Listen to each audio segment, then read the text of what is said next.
हर एक को जीने के लिए क्या चाहिए? अ, अच्छा तंदुरुस्त होना चाहिए और अच्छा खाना मिलना चाहिए, भोजन और मतलब अम, रहने के लिए कहीं घर वगैरह पूरा वो तो होता ही है। ख़ासकर क्या होना चाहिए जीने के लिए या जंतु-जानवर को या नहीं तो अपन को अ, ख़ासकर ये होना चाहिए कि पानी भी एक दिन पानी या खाना एक दिन नहीं मिले तो भी चलेगा, लेकिन साँस ज़रूरी है। मतलब रेस्पिरेशन ये जो साँस लेते हैं, वो ज़रूरी है। वो बिना साँस का तो कोई जी नहीं सकता, कितना भी तंदुरुस्त भी हो, वो थोड़ी देर के लिए साँस बंद करने से वो जी पाएगा नहीं।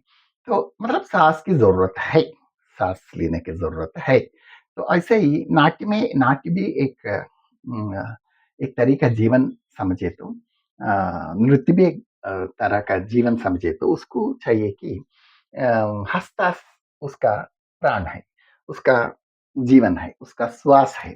ये हँसतास क्या होता है? मतलब ये हस्त से दिखाते हैं, इसलिए उसको हँसतास बोलते हैं, जेस्चर, संज्ञा। तो इसका क्या ज़रूरत है संस्कृत में? वो हिंदी में भी बोल सकते हैं ना।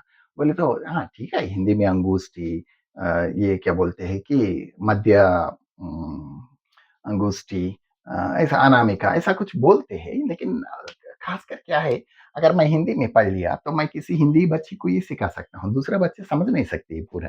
तो मतलब सिलेबस पूरा डांस कौन-सा भी क्लासिकल नृत्य जो है वो नाट्यशास्त्र के बेस्ड होता है। नाट्यशास्त्र संस्कृत में ही होता है, वो भी श्लोकास में ही होता है। वो श्लोकास में ये नाट्यशास्त्र के बारे में ये इसको नाट्यशास्त्र में इसको हस्ता बोलते हैं। हस्ता मतलब पाँव। सो ये हस्ता से वो दिखाते हैं, इसलिए उसको हस्तालु बोलते हैं। ये 2 तरीके होता है, एक असंयुक्त हस्तालु। असंयुक्त हस्तालु बोले तो सिंगल पाँव, एक हाथ हाथ से दिखाने वाली होता है। ये 28 अम, 28 होता है।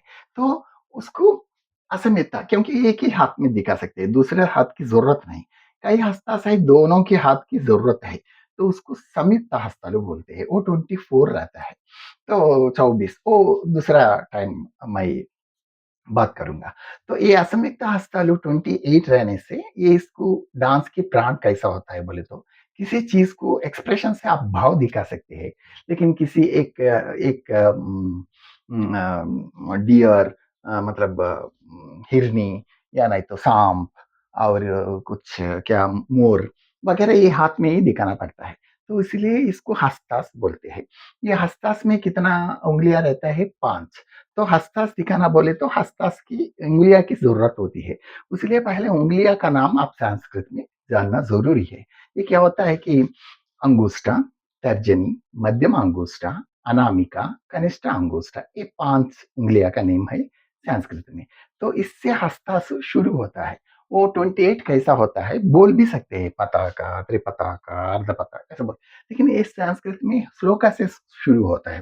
तो वो श्लोका में ऐसी है कि पताकौ त्रिपताकोर्ध्वपताककर्तरीमुखः मयूराख्योर्ध्वचन्द्र अराळशुकतुण्डकः मुष्टिच्च शिखरकपित्वकटकामुखः सूची चन्द्रकला पद्मकोशा सर्पशीर्षा रिरिस्ततः मृगशीर्षा सिंहमुखः लाङ्गूलो अलपद्मकः चतुरो भ्रमरैश्चैव हंसश्च हंसपक्षकः संदंशो मुकुलैश्चैव ताम्रचूड त्रिशूलकः।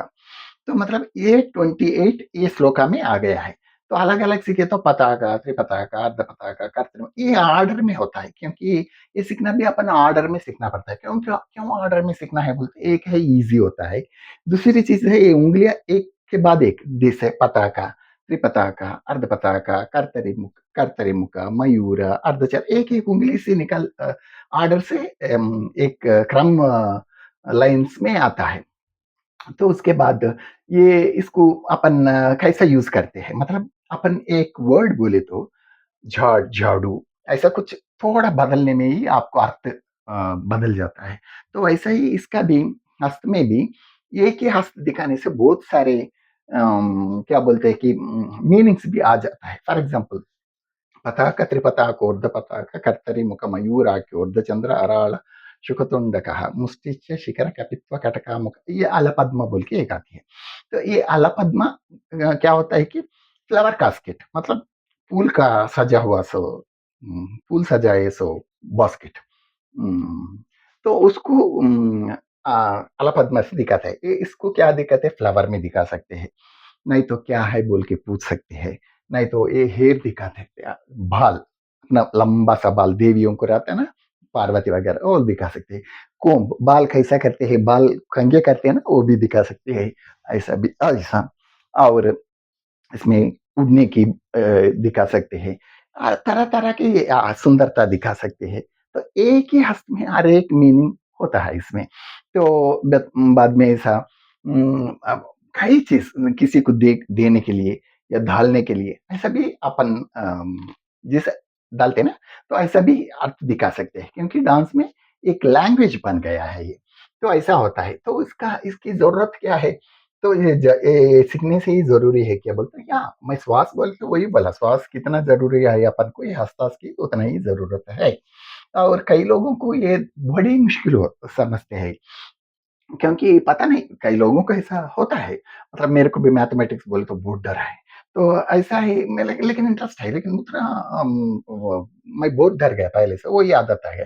तो इसमें भी इंटरेस्ट रहने के लिए कोई रहस्य तो लोगों को कुछ उतना प्रॉब्लम नहीं है।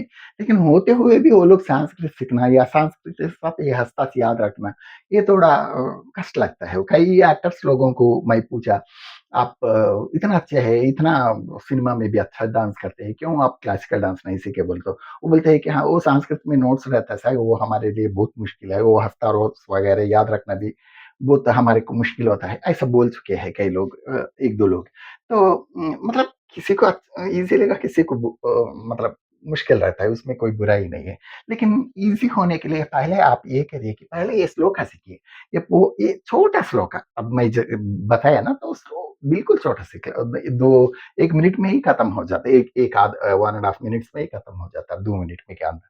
तो ये श्लोक सीखने के बाद उसके साथ पताको, त्रिपताक और ऐसा एक ऑर्डर में आता है इसलिए उसके साथ आप ऑलरेडी गाना आ गया है, वो श्लोक आ गया है। उसके साथ हाथों के साथ ये सीखने से आपको ठीक होगा।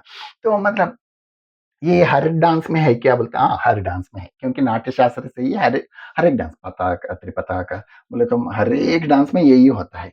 कई 1-2 स्टाइल्स में कथकली में ये त्रिपताका को पताका बोलते हैं। ऐसा एक थोड़ा मणिपुरी में ये हस्ता सहिचने मैं वो मेरे को कई वो मणिपुरी डांसर्स बोले, जब मैं 1-2 आइटम सीखा जभी भी वो लोग हाथ ऐसा-ऐसा करो बोले लेकिन हँस-हँस बोले हाँ, नहीं, नहीं, वो नहीं बोला। तो मतलब पता नहीं वो क्यों? लेकिन हाँ, मणिपुरी में तो ये हँस-हँस मुझे नहीं सीखना पड़ा।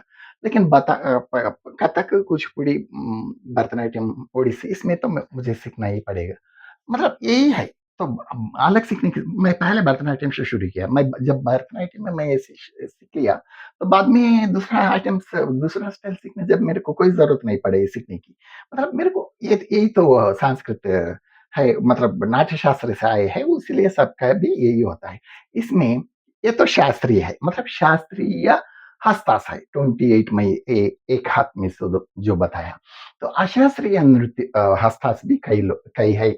तो वो अशास्त्रीय नहीं बोल सकते, नॉन सिलेबस बोलते हैं, जो सिलेबस में नहीं है, वो सिलेबस में नहीं है। मतलब जैसे मैं अभी ये 28 आप श्लोकास से पढ़ के बताया, तो वो श्लोकास में वो हस्तास में फॉर एग्जांपल इसको ताल बोलते हैं, इसको नेत्र हस्त बोलते हैं, इसको गणेश हस्त बोलते हैं। ऐसा कई हस्तास है, वो उसमें ये सिलेबस में नहीं है, लेकिन वो फिर भी अपन को डांस करते जब करना पड़ता है।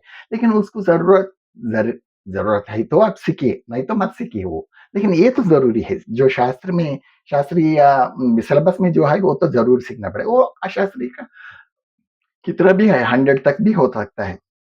तो उसकी कोई ज़रूरत नहीं है जब आप वो मुद्रा याद करने से बस हो जाता है, लेकिन बोलने की, सीखने की ज़रूरत कुछ नहीं है। अगर सीखे तो भी आपको इंटरेस्ट है तो वो भी आप सीख सकते हैं। आप आपके गुरु से पूछिए कि वो भी हमको सिखाइए, तो उनको जो जो सबको हर एक वो नॉन सिलेबस इसीलिए उसका कोई ऑर्डर नहीं रहता, इसलिए किसी को 10 किसी को 5 किसी को नहीं भी मालूम होता है। तो वो लोगों से आप थोड़ा मालूम है तो पूछ लीजिए वो लोगों को, वो लोग दिखाते हैं, वो भी आप नोट कर सकते हैं, ये बात है। और दूसरी बात ये है कि पहले आपका बेसिक्स कंसंट्रेशन पूरा ये कैसे सीखूँ, ये कैसा आएगा, कब आएगा? इससे कोई लेना-देना पहले आपको सीखना है एक्सरसाइज़ेज़। नमस्कार सीखे एक्सरसाइज़ेज़, एक्सरसाइज़ के बाद स्टेप्स, कौन-सा भी डांस हो। स्टेप्स, स्टेप्स होने के बाद बेसिक्स, बेसिक्स होने के बाद ये सिखाते हैं। पहले मैं जल्दी सिखाता था, ऐसा नहीं करना चाहिए। मतलब एटलीस्ट 3-4 मंथ्स के बाद ये सिखाने से अच्छा रहता है। तो मतलब वो लोग भी को थोड़ा आदत हो जाता है डांस में। वो लोगों को भी एक साथ सीखे बोल के भी नहीं रहता है। थोड़ा ये बेसिक्स वगैरह होने के बाद वो लोगों को थोड़ा शांति रहता है। जब ये सीखने से वो लोगों को कोई मुश्किल नहीं सोचते हैं। तो ऐसा भी होता है। आप भी ऐसे करिए और ये सीखने में कोई प्रॉब्लम नहीं है। थोड़ा आप जैसा मैं बोला वैसा ही प्रैक्टिस कर लीजिए। ऐसा करने के बाद आपको ये पूरा आस्ता इतना अच्छा आता है कि आपके घर को कोई आए तो भी वो लोगों को मत बोल वो पूछने से भी आपको वो लोगों को बताते जाते हैं। Okay? Thank you so much.